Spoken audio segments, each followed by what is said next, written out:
www.audiomodulosunat.blogspot.com.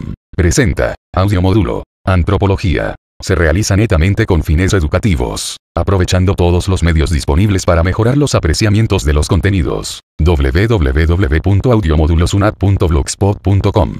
Unidad 2. ¿Cuáles son los escenarios de interacción del hombre desde la cultura?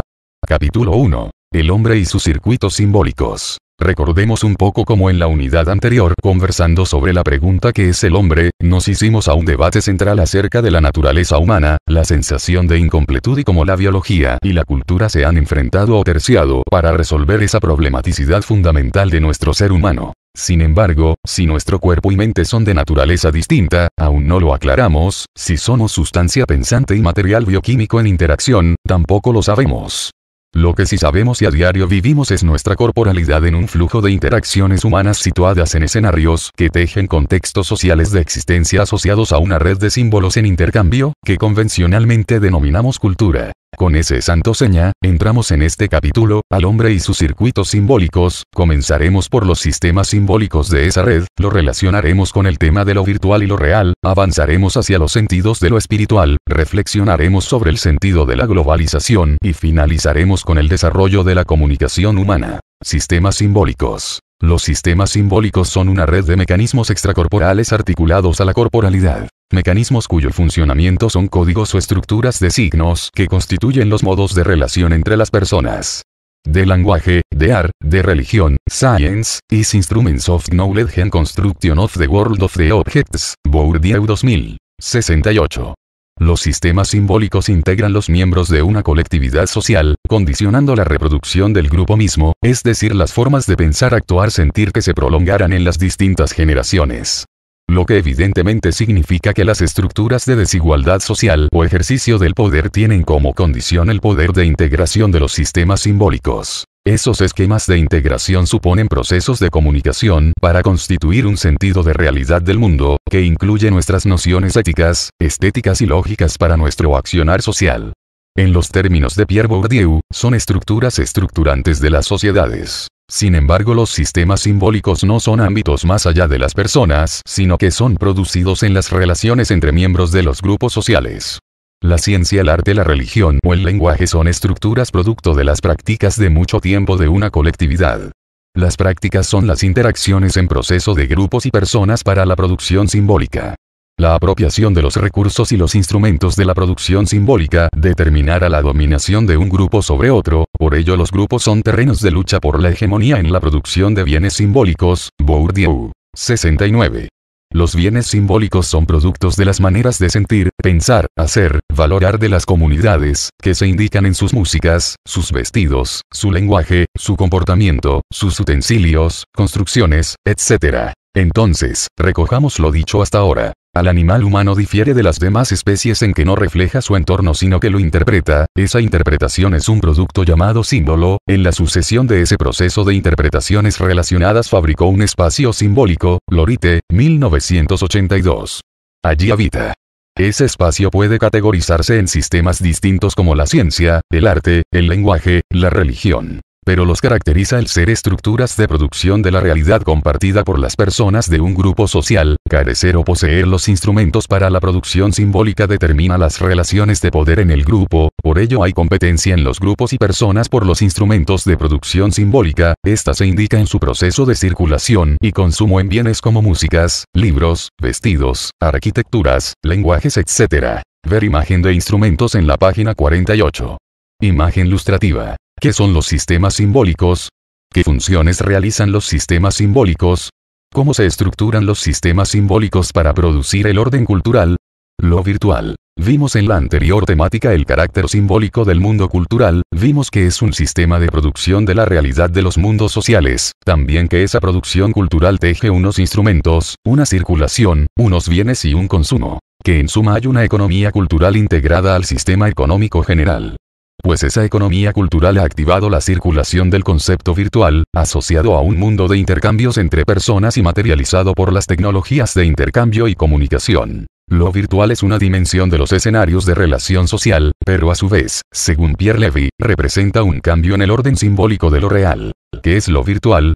Como escenario de las tecnologías digitales, lo virtual es un ámbito de simulación electrónica de las cosas en un ordenador para interactuar con las personas. Como escenario de las relaciones sociales, lo virtual es un entorno de acciones y representaciones en intercambio entre individuos mediados por Internet o espacio online, INE. Como modificación en el orden simbólico, a diferencia de las definiciones tecnológicas anteriores, Pierre Levy propone que lo virtual responde a una cualidad intrínseca de lo propiamente humano. En realidad, según Levy, lo que ha hecho la tecnología de información a finales siglo XX ha sido revelar un proceso de lo humano que ha estado caracterizado por la invención de artefactos para crear nuevas relaciones con su entorno, y lo virtual viene a ser el conjunto problemático, el nudo de tendencias o fuerzas que acompañan una situación, un acontecimiento, un objeto, cualquier entidad que reclama un proceso de resolución. La actualización, PAG.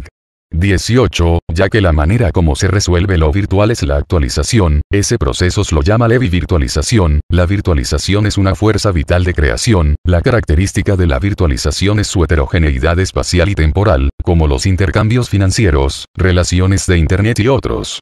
Otra cualidad es su continuidad interna-externa, de modo que las tradicionales separaciones humanas público-privado, sujeto-objeto y demás dicotomías se indistinguen. Virtualización es entonces un proceso de problematización del ser. Resolviéndola, surgen nuevas formas. Hay virtualizaciones contemporáneas de la economía del cuerpo del texto de la humanidad. En síntesis, según el autor Pierre Levy, lo virtual es un atributo del ser humano en proceso de hominización, lo denomina virtualización, es dinámico, fluido, desterritorializado y siempre productor de nuevas formas de lo humano en la técnica, el lenguaje, las instituciones sociales. La virtualización no es una desrealización, la transformación de una realidad en un conjunto de posibles, sino una mutación de identidad, un desplazamiento del centro de gravedad ontológico del objeto considerado. En lugar de definirse principalmente por su actualidad, una solución, la entidad encuentra así su consistencia esencial en un campo problemático.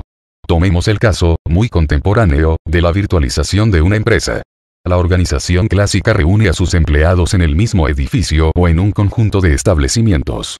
Cada uno de los empleados ocupa un puesto de trabajo situado en un lugar preciso y su empleo del tiempo define su horario de trabajo. Una empresa virtual, por el contrario, hace un uso masivo del teletrabajo, tendiendo a reemplazar la presencia física de sus empleados en los mismos locales por la participación en una red de comunicación electrónica y a usar recursos informáticos que favorecen la cooperación. En consecuencia, la virtualización de la empresa, más que una solución estable, consiste más en hacer de las coordenadas espaciotemporales del trabajo un problema siempre planteado que en una solución estable. Pierre 1999. 12-13. ¿Qué es lo virtual según Levy? ¿Cuáles son las características de la virtualización?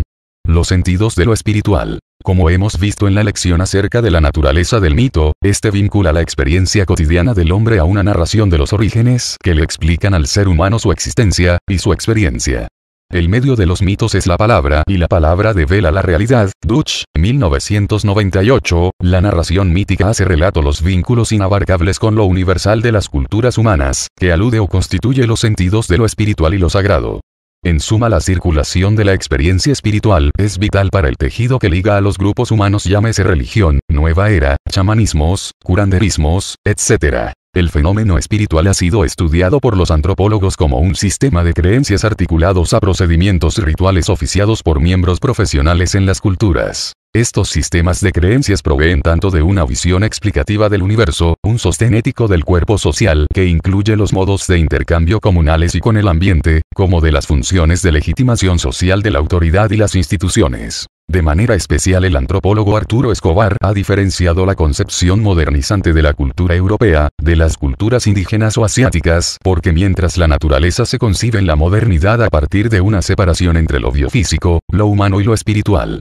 En las comunidades étnicas en gran medida se percibe una continuidad entre estos tres mundos. 2002. 29. Esta distinción conlleva un enfoque de lo espiritual como una dimensión constitutiva de las culturas, de modo que lo espiritual es un escenario fuerzas y de luchas culturales, es un conflicto en los dominios simbólicos por la significación del mundo que desean y proyectan los grupos sociales. Las luchas religiosas, chamánicas son esfuerzos por conservar o expandir los territorios simbólicos que dan la existencia e identidad a las comunidades. De esas luchas por los proyecto mundo desde el dominio simbólico, echa narraciones el enfrentamiento del jefe Seattle al presidente de los Estados Unidos, quien escribió una carta donde expresó su pensamiento por los criterios de desarrollo de la cultura del europeo en su colonización de la tierra indígena. El gran jefe de Washington envió palabra de que desea comprar nuestra tierra. ¿Cómo intentar comprar o vender el cielo, el calor de la tierra? La idea nos resulta extraña, ya que nosotros no poseemos la frescura del aire o el destello del agua. ¿Cómo pueden comprarnos esto? Lo decidiremos a tiempo. Cada pedazo de esta tierra es sagrado para mi gente. Cada aguja brillante de pino, cada ribera arenosa, cada niebla en las maderas oscuras, cada claridad y zumbido del insecto es santo en la memoria y vivencias de mi gente. Sabemos que el hombre blanco no entiende nuestras razones. Una porción de nuestra tierra es lo mismo para él, que la siguiente. Para él, que es un extraño que viene en la noche y nos arrebata la tierra donde quiera que la necesite. La tierra no es su hermana sino su enemiga, y cuando la ha conquistado se retira de allí. Deja atrás la sepultura de su padre, no le importa. Olvida tanto la sepultura de su padre como el lugar en que nació su hijo.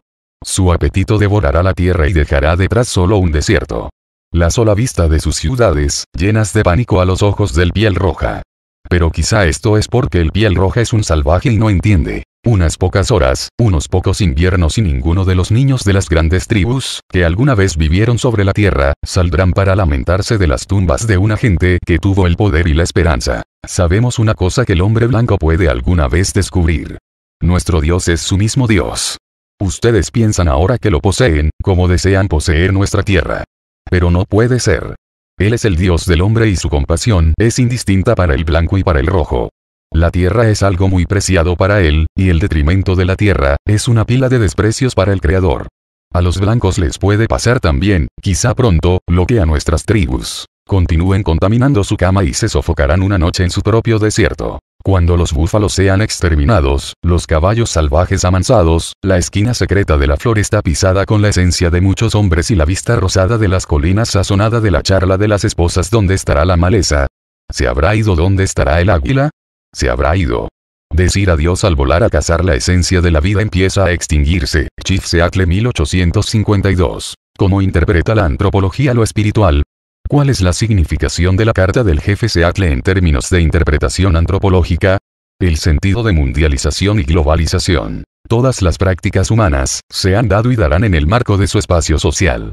Este espacio se ha vuelto contemporáneamente un gran escenario territorial, el mundo en su totalidad ha sido colonizado por los humanos, el planeta Tierra es ahora una representación concreta en la comunidad humana, independiente de su etnia y origen. Varios investigadores sociales sostienen que el mundo está estructurado por un patrón global de similaridades culturales, económicas, políticas y sociales que en general puede llamarse globalización. Wallerstein, 1980. Robertson, 1992. Beck, 1998.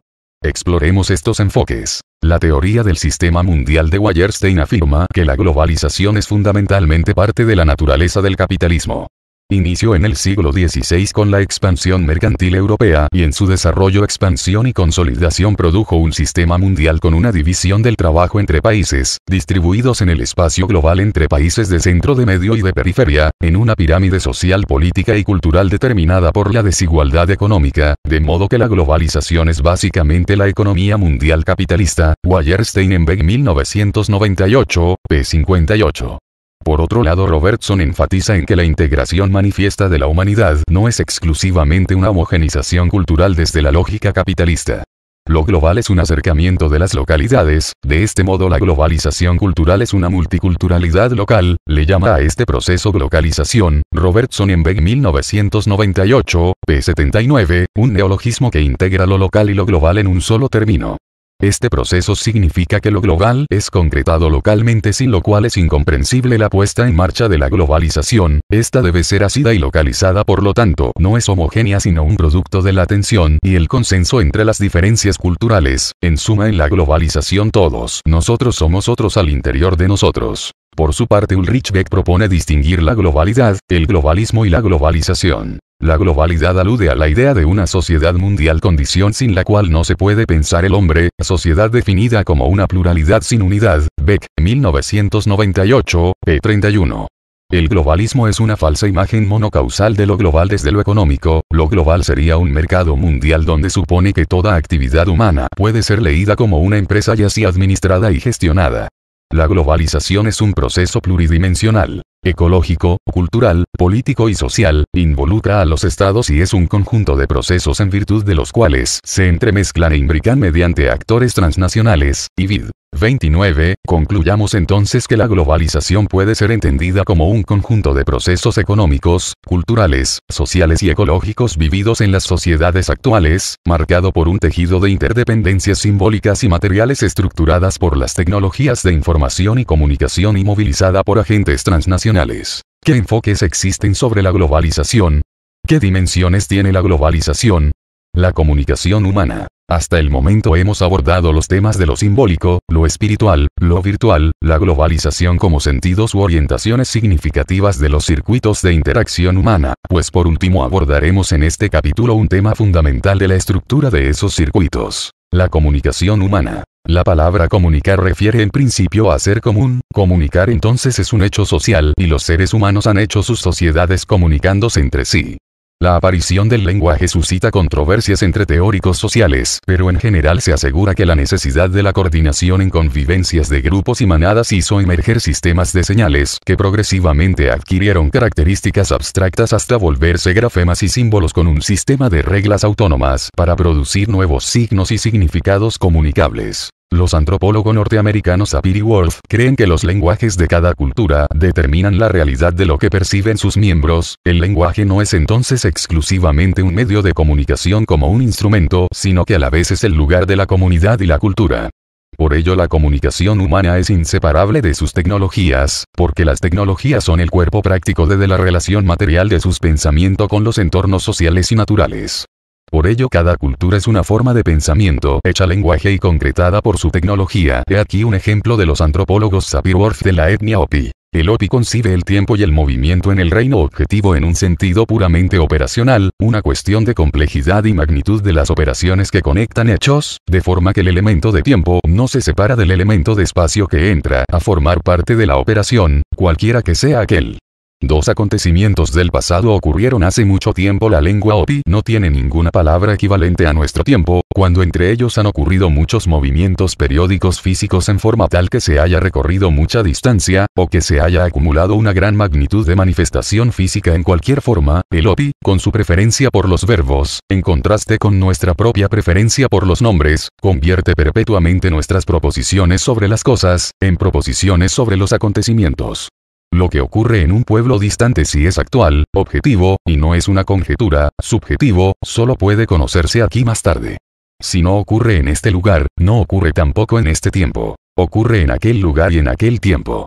Tanto el acontecimiento de aquí, como el de allí se encuentran en el reino objetivo, que en general corresponde a nuestro pasado, pero el acontecimiento de allí es el más lejano de lo objetivo, queriendo significar esto, desde nuestro punto de vista, que está mucho más lejos en el pasado, como también lo está en el espacio que el acontecimiento de aquí. Whorf 1971. 79, 80, la comunicación humana es entonces un hecho evolutivo, se envuelve en sus símbolos a partir del momento gestual, gráfico, escrito, de su historia, sus tecnologías hacen parte de sus comunicaciones con el entorno, en una relación que establece, constituye y modifica su pensamiento y corporalidad dependiendo del contexto cultural que habita. El mundo humano es un mundo de comunicación. Freire, 1973. ¿Cuál es la hipótesis de Sapir-Whorf? ¿Cómo se relaciona la comunicación, el lenguaje y la tecnología en una cultura? ¿Cómo se interpretaría el Internet según este enfoque de Whorf? Capítulo 2. El hombre y la técnica. Naturalización del entorno. El objetivo de este capítulo será entender el habitar humano desde la técnica. Abordaremos primero los ambientes de adaptación humana, seguiremos con la construcción de sus herramientas, indagaremos por las fronteras del cuerpo con la máquina, entraremos al tema de las redes de computadoras y las redes humanas y arribaremos a los nuevos territorios, el ciberespacio. En suma, en el marco de nuestro gran propósito, la pregunta clave es por el lugar antropológico. Si en el capítulo anterior se habló sobre los circuitos simbólicos, en este se recorrerá la habitación humana, sus sitios y herramientas, porque como afirma Heidegger en su pregunta por la técnica, esta es el modo de develación de lo oculto del ser, 1994. 11. Así que el habitar es un construir del pensar del lenguaje con nosotros. Adaptación de ambientes. Teniendo en cuenta que en principio, la relación humana con el entorno no es transparente sino que es mediada por el universo simbólico de su cultura, la relación hombre-ambiente es, uno, su territorio como medio natural, su sistema simbólico como medio cultural y su comunidad como medio social. Un poco a la manera como define Marc Augé su concepto de lugar antropológico, el lugar es histórico puesto que es nudo de tradiciones encarnadas en la memoria de la tierra, es relacional porque depende de los vínculos entre individuos en una red comunitaria en la cual y por la cual actúa, y por último posee identidad, asigna identidades a sus habitantes, el lugar revela sus secretos y se deja leer solo a sus habitantes, por ello se identifican con él y desde él. La organización del espacio y la fundación de lugares, dentro de un grupo social dado, abarca una de las apuestas y las modalidades de la práctica colectiva e individual. Las colectividades, o quienes las dirigen, como sus miembros individuales, necesitan pensar simultáneamente la identidad y relaciones. Y con este fin, necesitan simbolizar los componentes de la identidad compartida por el conjunto de un grupo, de la identidad particular, de un grupo dado en relación individual con otros, y de la identidad singular, que hace al individuo o a grupo de los individuos diferentes de cualquier otro. Augé 1996.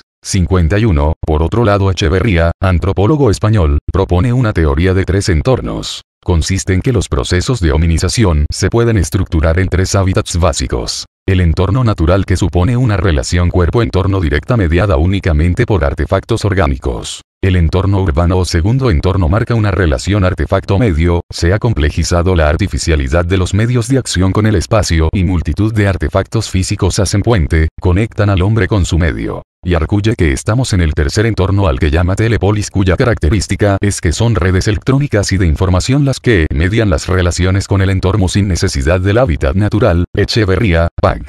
2.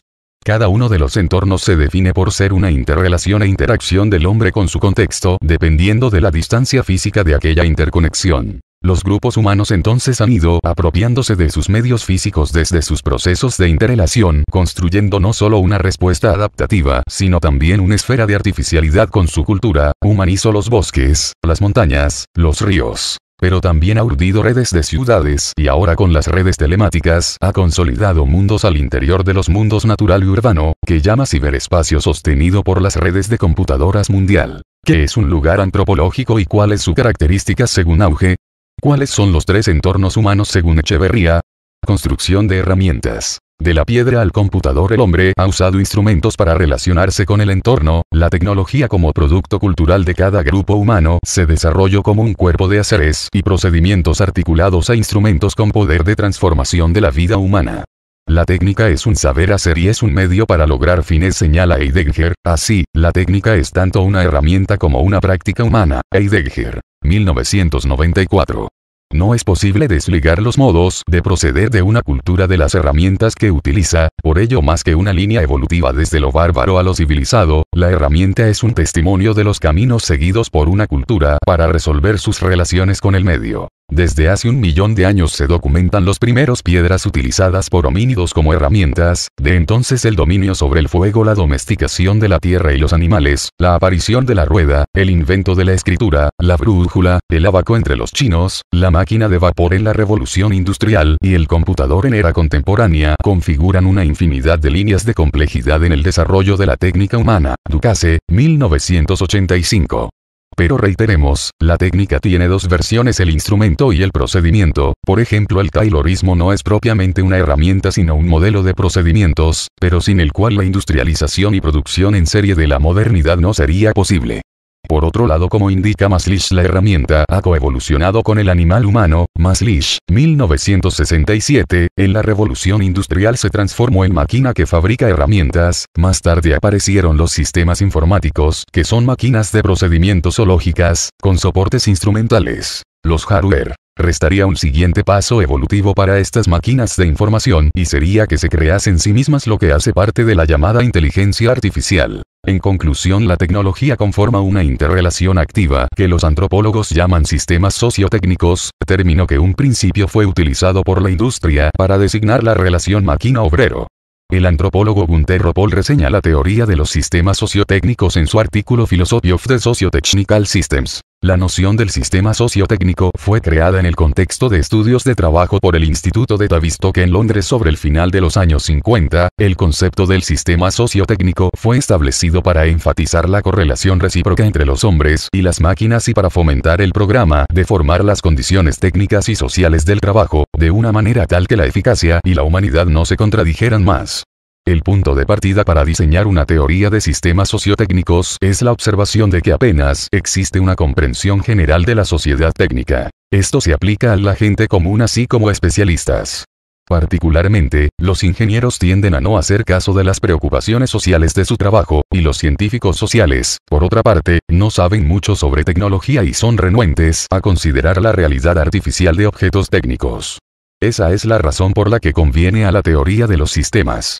Se necesitaba una herramienta de gran alcance para ambos lados, tomar el modelo de sistemas para describir fenómenos sociales y técnicos, personas y máquinas, la tecnificación de la sociedad y la socialización de la tecnología. Gunther, 1999. 14.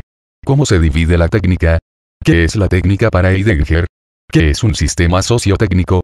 Fronteras entre el cuerpo y la máquina. Lecciones atrás reflexionando sobre la naturaleza humana, encontramos una dicotomía entre posiciones naturalistas y posiciones culturalistas, lo innato y lo enseñado, lo natural y lo construido. La relación cuerpo-máquina invoca aquella tensión entre lo natural y lo artificial, lo que está dado y lo que podemos construir. La máquina es un conjunto de mecanismos en relación para transformar energía, es también una metáfora del mecanicismo de la industriosidad moderna. El cuerpo fue imbuido también de esa metáfora e interpretado a su vez como una máquina, el corazón como un reloj, el cerebro como un conjunto de piñones, son imágenes que aún impregnan las representaciones culturales del cuerpo-máquina. Los teóricos de la complejidad Edgar Morin, Bateson y otros, 2006, critican a la cultura moderna el haber escindido al sujeto del cuerpo, a partir de un pensamiento que privilegia la sustancia por encima del proceso y el intercambio, la materia sobre la forma, lo biológico sobre lo corpóreo, y el reiterar en imágenes de sistemas, aparatos y máquinas para explicar lo humano.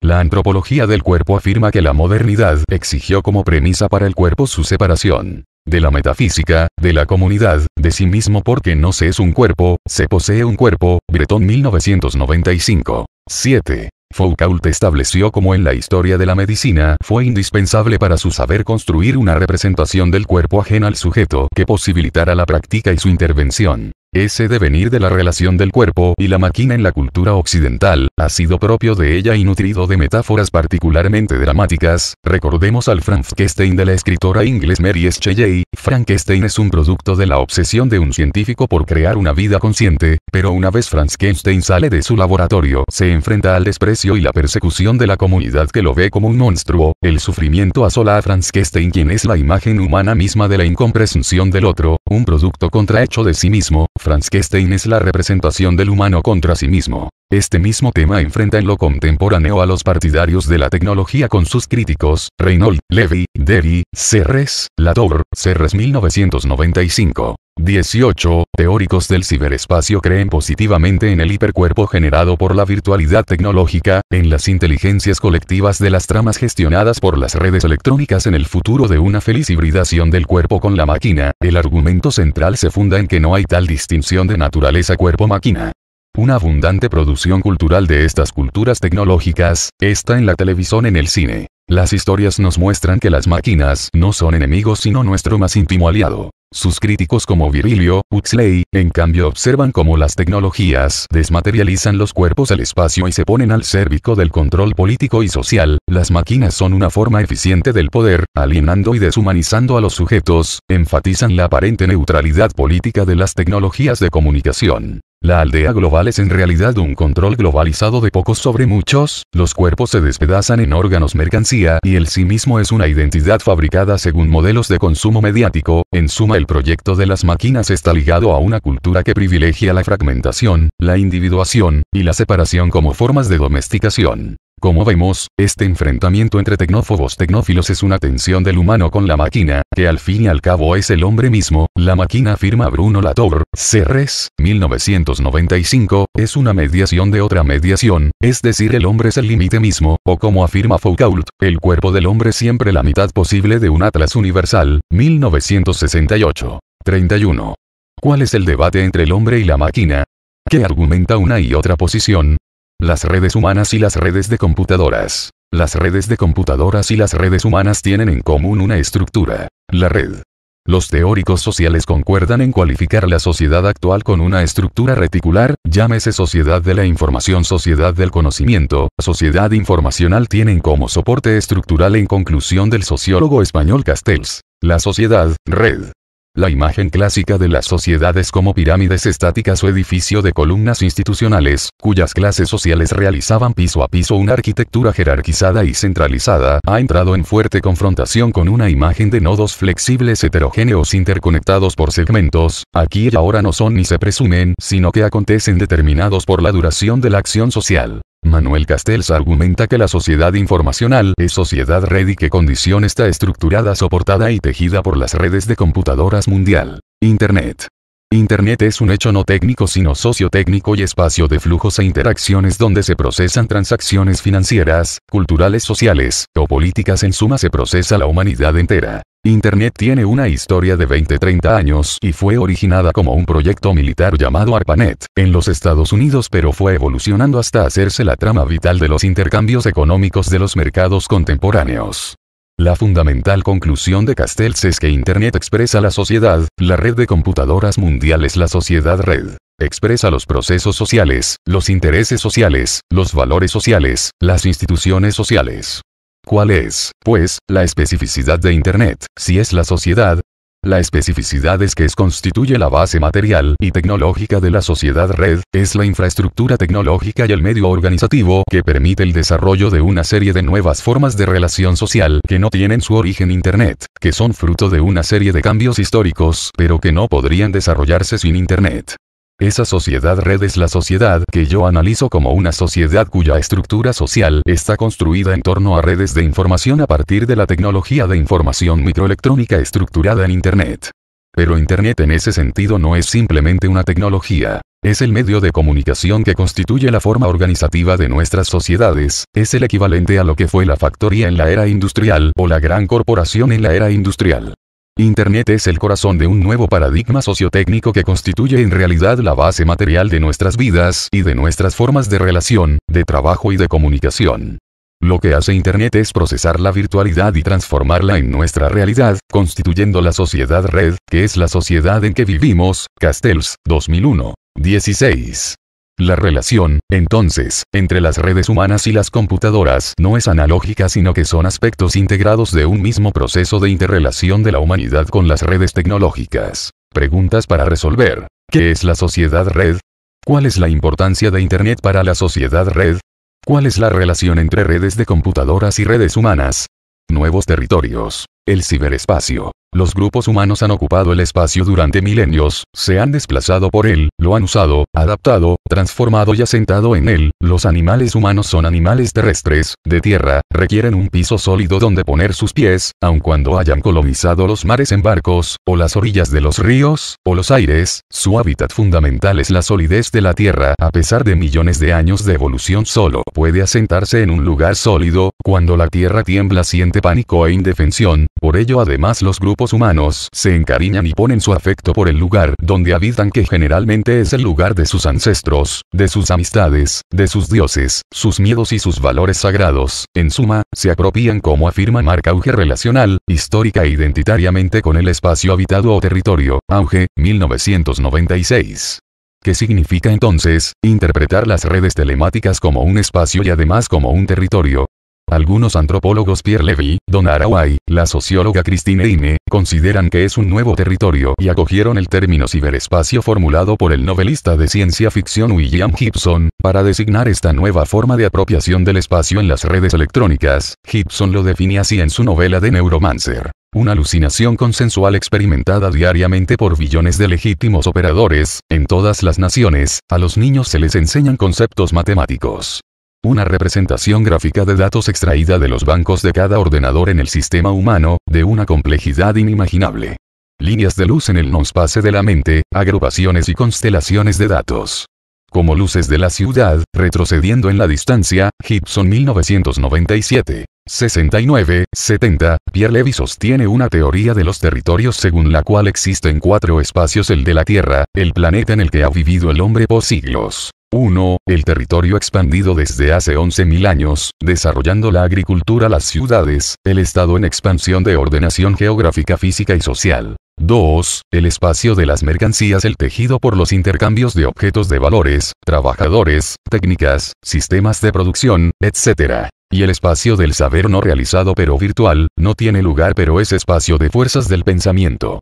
Por ende, el espacio antropológico es un espacio vivido de significaciones, intercambios, fuerzas, aconteceres en proceso que entrelazan elementos heterogéneos en formas sólidas, a su vez transformadas. Levy, 2004, el ciberespacio es entonces una arquitectura electrónica que permite la articulación de las vivencias humanas de aquellos territorios y sus significaciones. Por ello, la antropóloga Donna Haraway, adhiriendo al ciberespacio y por ende a la cibercultura a él asociada, enunció un manifiesto cyborg, pues reconoce que en consecuencia los habitantes del ciberespacio son cyborgs. En una especie de devenir organismo-máquina, enuncia irónicamente una vindicación feminista. Mi mito cyborg es de unos límites transgredidos, fusiona potencias y peligrosas posibilidades que los progresistas puedan estudiar como una parte del trabajo político necesario.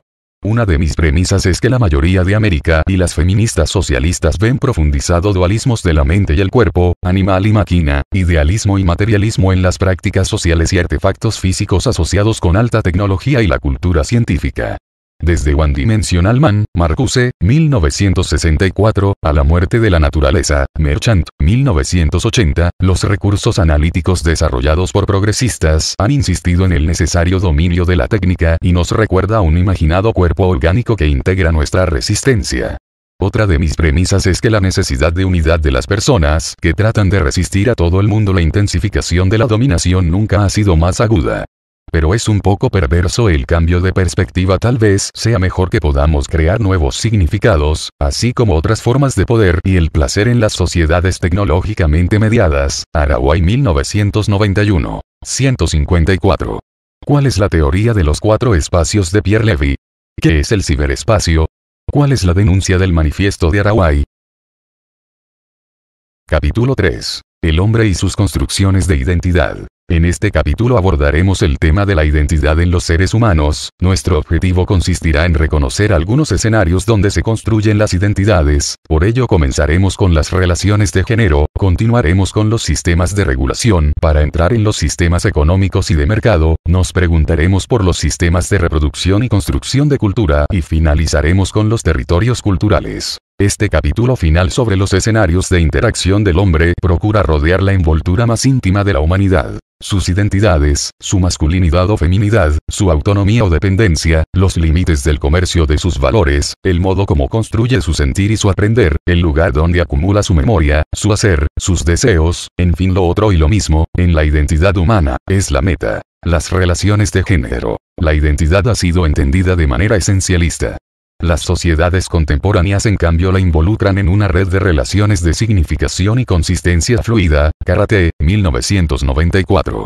Estamos ante una tensión contemporánea de formación y borramiento de identidades que incluye a los géneros. Las categorías de la identidad sexual no están asignadas por la biología, sino que se abre un espectro de alternativas entre lo masculino y lo femenino dependiente no solo de la ancestralidad de las culturas, sino de los intereses y deseos forjados en las subjetividades contemporáneas. El concepto de género en antropología se vincula a cómo las culturas construyen la feminidad o masculinidad para sus individuos y asigna roles o comportamientos esperados a tales categorías. A una división sexual del trabajo y jerarquización hombre-mujer de las culturas occidentales, ante lo cual reaccionó el movimiento feminista. Simone de Beauvoir afirmó que la mujer no nacía sino que se hacía, con lo cual inició un movimiento junto a muchas otras mujeres por el derecho femenino a construir las características de su rol y no que éste fuera determinado como una categoría natural producto de la biología, la función reproductiva y por ende de la crianza y atención de los hijos. La antropóloga Margaret Mead desconcertó en 1935 con su teoría de que el género es una construcción cultural.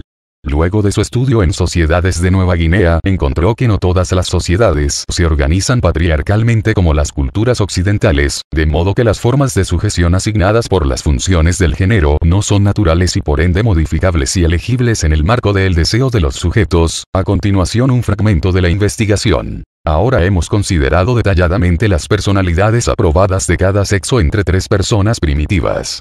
Encontramos los Arapesh, ambos hombres y mujer exhiben una personalidad que, fuera de nuestras preocupaciones históricamente limitadas, llamaríamos maternal en sus aspectos parentales, y femenino en sus aspectos sexuales. Encontramos a hombres, así como las mujeres, entrenadas para ser cooperativo, responsivos a las necesidades y a las demandas de otros. No encontramos ninguna idea que el sexo era una fuerza impulsora de gran alcance para los hombres o para las mujeres. En contraste marcado con estas actitudes, encontramos entre el mundo humor que los hombres y las mujeres desarrolladas como despiadados, agresivos, con los aspectos que acariciaban maternales de la personalidad en un mínimo. Los hombres y las mujeres aproximaron a un personalidad tipo que en nuestra cultura encontraríamos solamente en un varón indisciplinado y muy violento. El Arapesh ideal es el hombre suave, responsivo casado con la mujer suave, responsiva. El mundo humor ideal es el hombre agresivo o violento casado con la mujer agresiva violenta. En la tercera tribu, el Chambulí, encontramos una revocación genuina de las actitudes del sexo de nuestra propia cultura, con la mujer socio-dominante, impersonal, el hombre la persona menos responsable y emocionalmente dependiente. Estas 3 situaciones sugieren, entonces, una conclusión muy definida. Si esas actitudes temperamentales que hemos mirado tradicionalmente como femenino, por ejemplo pasividad, sensibilidad, y una buena voluntad de acariciar tan fácilmente, se fijan encima del patrón masculino en una tribu, y en otra se proscriben para la mayoría de mujeres así como para la mayoría de hombres, tenemos base para mirar tales aspectos del comportamiento como no ligados al sexo. Y esta conclusión llega a ser incluso más fuerte cuando consideramos la revocación real en Chambulí de la posición de la dominación de los 2 sexos, a pesar de la existencia de instituciones patrilineal formales.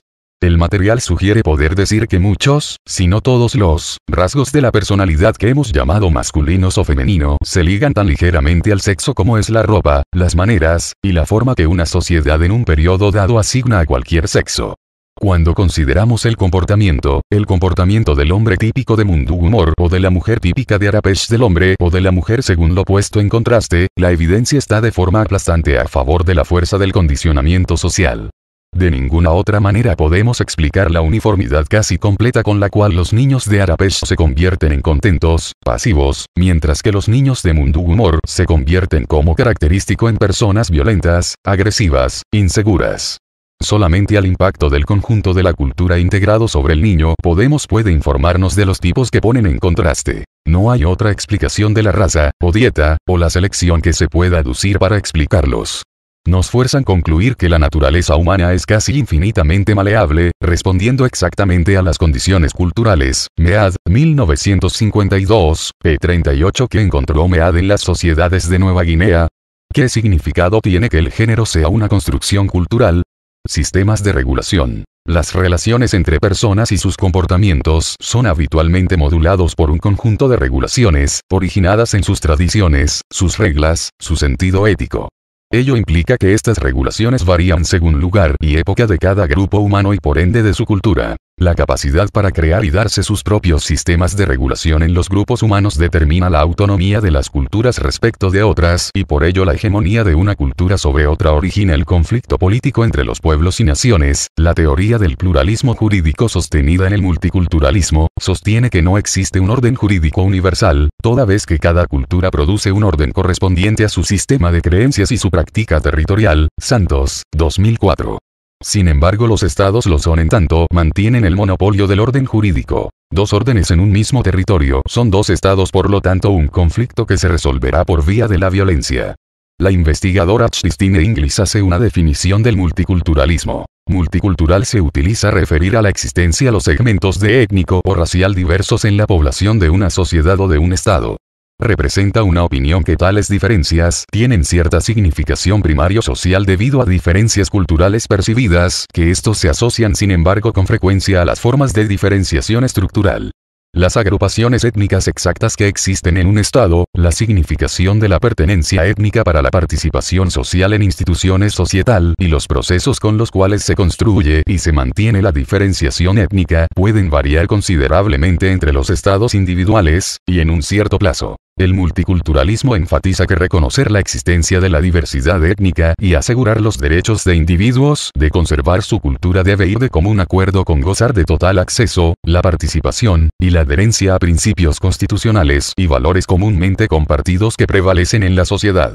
Reconociendo los derechos de individuos y de grupos y asegurando su acceso equitativo a la sociedad, los abogados del multiculturalismo también mantienen que tales individuos de las ventajas de una política y la sociedad más grande reduciendo las presiones para el conflicto social basado en la desventaja y la desigualdad. Inglis 1997. 16-17. Como vemos, el tema de la norma, la ley o la regulación está asociado íntimamente al tema de las culturas y su autonomía para legislarse, pero en el marco del Estado esta autonomía es una tensión política que se manifiesta en las vindicaciones de los movimientos sociales para exigir sus derechos jurisdiccionales, puesto que de ellos depende la supervivencia tanto de su territorio como de sus culturas. Al respecto afirmó Abadio Green, miembro de la comunidad Thule. El debate no es como de cómo se aplica el derecho interno de los pueblos indígenas, porque ese es asunto de cada pueblo, sino de cómo se articula su aplicación con el sistema judicial nacional, sin que implique de manera alguna sometimiento. En el fondo se trata de cómo se articula la autonomía de los pueblos indígenas frente al Estado. Green, 1997, p. 152. ¿Cuál es la importancia de los sistemas de regulación en las comunidades? ¿Qué es el multiculturalismo? ¿Cómo se relacionan cultura, autonomía, Estado, sistemas económicos y de mercado? En nuestro camino por la construcción de las identidades, hemos pasado por el lugar del género, de la norma o la ley, ahora trataremos el escenario económico y el mercado. El sistema económico es el escenario de los intercambios mercantiles, de las necesidades y de los bienes, es también el lugar del mercado, allí se encuentran vendedores y compradores transando sus productos para la satisfacción de sus necesidades. Lange, 1966.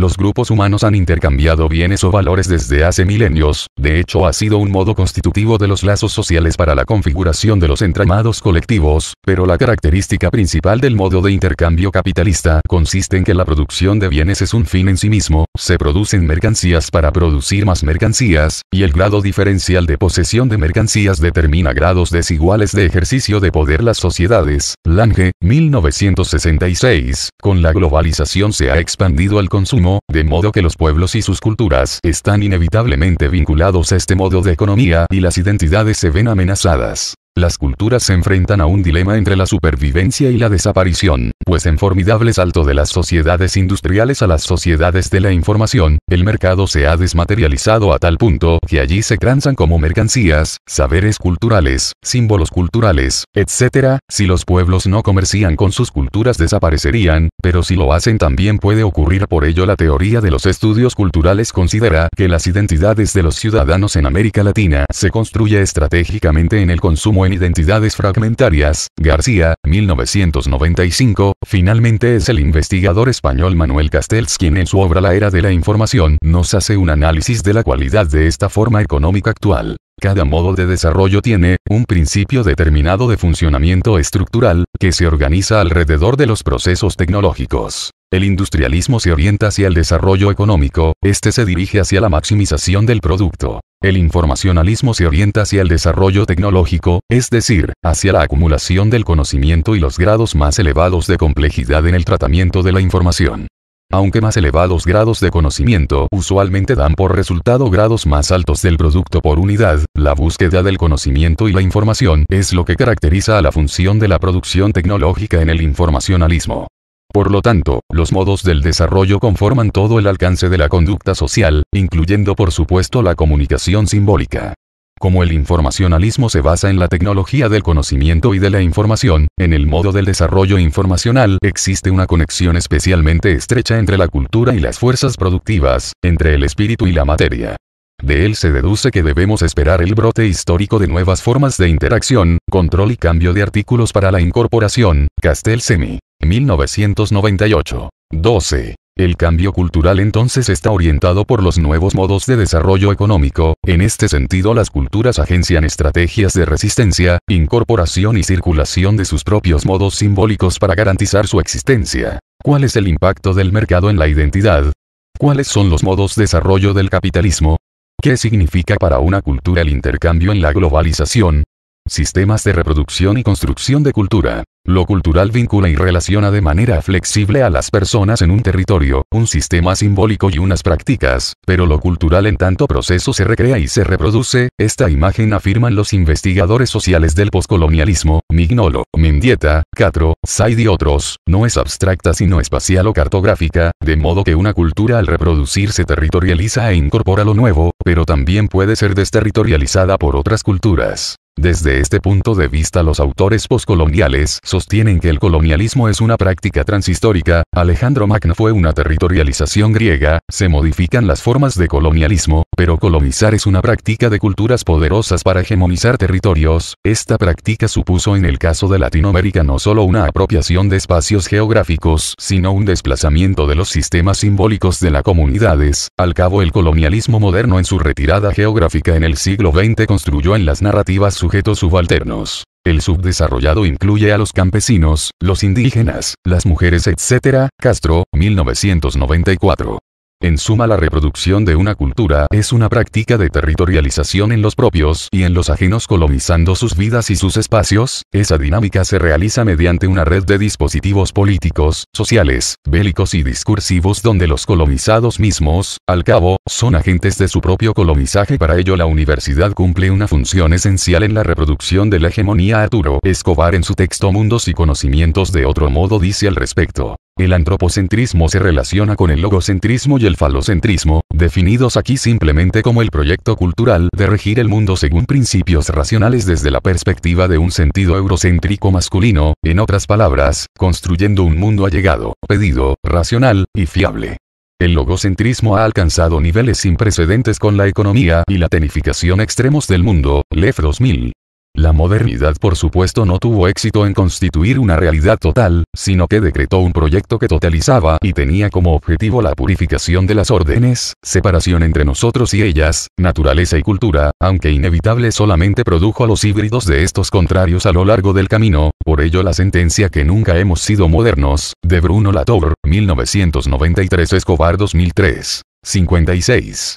En este sentido, anota Escobar que la globalización es énfasis del proyecto mundo moderno que como representación neocolonial se propone a sí mismo como el único mundo cultural necesario. No solo la alteridad radical se expulsa por siempre del reino de posibilidades, se reducen todas las culturas y sociedades del mundo a ser una manifestación de la historia y de la cultura europea. Estas modernidades terminan encima de ser una reflexión eurocentrada del orden social, bajo la asunción que la modernidad ahora está por todas partes, un hecho social ubicuo e ineludible. Podría ser, sin embargo, que la energía de la modernidad del eurocentrismo ha producido diseños globales particulares de una manera tal que tenga subalterniced otras historias locales y sus diseños correspondientes. Si este es el caso, podría uno postular la hipótesis que las alternativas radicales a la modernidad no son una posibilidad históricamente excluida. Escobar 2003, 57, 58. Los interrogantes de Escobar orientan los estudios poscoloniales frente a la construcción de cultura en tensión con la reproducción de la cultura moderna europea, cuyo eje de articulación territorial es la globalización con los mercados culturales del conocimiento y sus grupos de intelectuales formados en las universidades de Occidente, un proceso heterogéneo de localización de intereses globales en espacios locales. ¿Cómo se relacionan los estudios poscoloniales con la reproducción de la cultura? ¿En qué consiste una práctica colonial? Territorios culturales. El lugar antropológico es el territorio cultural, una confluencia de gentes, memorias históricas y relaciones de construcción social. Las efervescencias contemporáneas en el tema de la globalización han puesto en debate la categoría geográfica o física del territorio, enfatizando su carácter sígnico y representacional que material o físico. Jean Baudrillard, teórico francés, afirma que la cultura contemporánea ha diluido la diferencia entre el mapa, la representación, y el territorio, el objeto, de manera que lo real es un simulacro, no una falsificación de lo real, sino una realidad por encima de lo real. Una hiperrealidad. No habitamos territorios sino simulacros o representaciones. La abstracción hoy no es ya de que el mapa, el doble, el espejo o el concepto. Simulación ya no es la de un territorio, una referencia o ser una sustancia. Es la generación de modelos de una real sin origen ni realidad. Hiperreal. El territorio ya no precede al mapa, ni lo sobrevive. De ahora en adelante, es el mapa el que precede al territorio, precesión de los simulacros, la ruta que genera el territorio, y si fuéramos a revivir la fábula hoy, serían las tiras cuyo territorio se pudren lentamente en toda la ruta. El territorio es el verdadero, y no el mapa, cuyos vestigios subsisten aquí y allí, en los desiertos que ya no son los del imperio, sino nuestros propios. El desierto de lo real en sí. Baudrillard 1994. 2. Por otro lado, Arturo Escobar recoge la discusión sobre el tema del territorio en su texto Cultures et Simplaces, donde resalta los propósitos centroglobalizadores dirigidos a la borradura del territorio, en discusión con los movimientos sociales que defienden las construcciones del lugar articulados a una ecología política, una antropología y una geografía del territorio, y coloca como caso las comunidades negras del Pacífico, quienes han desarrollado una estrategia de redes globales para su defensa, pero sobre todo reseña la temática actual del lugar para las personas. El lugar ha caído de vista en la manía de la globalización de años recientes, y esta borradura del lugar tiene consecuencias profundas para nuestra comprensión de la cultura, del conocimiento, de la naturaleza, y de la economía. Es quizás hora de invertir algo de esta asimetría centrándose de nuevo, y de la perspectiva producida por las críticas del lugar, en la vitalidad continuada del lugar y haciendo lugar para la cultura, la naturaleza, y la economía. La restauración de una cierta medida de la simetría, pues veremos, nos exige una borradura del espacio como dominio de la resistencia y de la alteridad, desde el lugar y espacio es crucial en este respecto, pues están en la creación de formas de dominación. Significa, sin embargo, una cuestión del privilegio acordado al espacio en los análisis de la dinámica de la cultura, de la energía, y de la economía. Este es, de hecho, sentía cada vez más la necesidad de esos que trabajan en la intersección del ambiente, de cultura y de desarrollo, a pesar de que la experiencia del desarrollo ha significado para la mayoría de la gente recorriendo la vida local del lugar con la mayor profundidad que antes.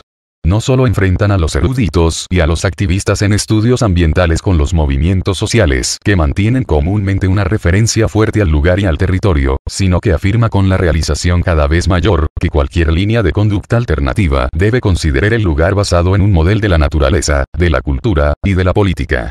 Mientras que es evidente que las economías y la cultura locales no están fuera del alcance del capital y de la modernidad, ellas también las necesidades de ser reconocido nuevamente que el anteriores no son producidos exclusivamente por el último. Esta especificidad del lugar, pues veremos, permite una diversa lectura de la cultura y economía, capitalismo y modernidad. El inquirir en el lugar es de importancia igual para renovar la crítica del eurocentrismo en la conceptualización de las regiones del mundo, de los estudios del área, y de la diversidad cultural. La marginalización del lugar en la teoría social europea de los XIX y XX siglos ha sido particularmente deletéreo a esas formaciones sociales para las cuales el lugar basado en modos del sentido y las prácticas han continuado siendo importantes. Esto incluye a muchas sociedades contemporáneas, quizás a excepción de aquellas expuestas más a la tendencia a deslocalizar y universalizar de la economía, de la cultura y del pensamiento modernos. La reasunción del lugar aparece así como arena importante para repensar y volver a analizar las formas eurocéntricas de análisis. Escobar, 2001, p. 141, en síntesis la dinámica de la cultura contemporánea está determinada por la habilidad estratégica de los grupos humanos para evitar su colonizaje y desaparición, amenazadas por la expansión global de la cultura moderna. Las culturas recuperan la defensa del territorio como lugar esencial y antropológico y por ende de la construcción histórica de los territorios de sus ancestros y los de sus generaciones futuras. ¿Qué ocurrió con el territorio según Baudrillard? ¿Cuál es la discusión del lugar según Escobar? Ver bibliografía en la página 81 a la 84.